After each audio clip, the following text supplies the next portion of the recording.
Many years ago, when I was still a therapist, I had siblings that I had been working with for months. We were making progress. The kids were starting to trust, starting to smile, starting to play again. And then one day, their mother's parental rights were terminated. I watched those kids completely regress.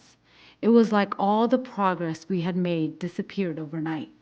I remember sitting in my office, feeling completely broken, questioning whether I was even called to be a therapist. I prayed and asked God why I was failing at what I thought He had asked me to do. It was at that moment that God spoke to me through 1 Corinthians 3, verse 6. I planted, Apollos watered, but God gave the growth. And I realized my job was never to force the growth. My calling was simply to plant the seed and water it with truth, hope, and love, and then trust God to make it all grow in His time. That moment changed the way I do everything. For the past 5 years, our agency's motto has been plant, water, grow. That's not just a cute saying on our wall.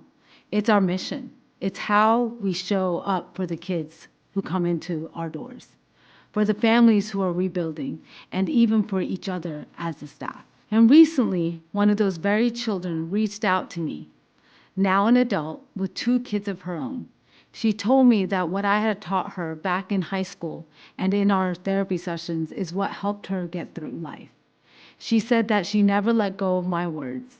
Hearing that was such a confirmation to me that God really does grow the seeds that we plant, even when we can't see the progress in the moment. We believe that growth starts here, inside of us. We are responsible for the soil around us, those seeds. If the soil is toxic, nothing can grow.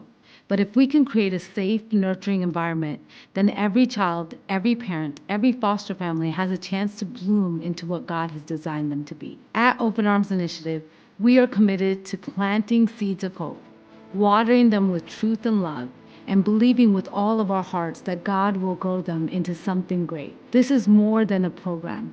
This is a calling. And every child and every family we encounter is worth planting, is worth watering, and is worth the wait to see what God grows.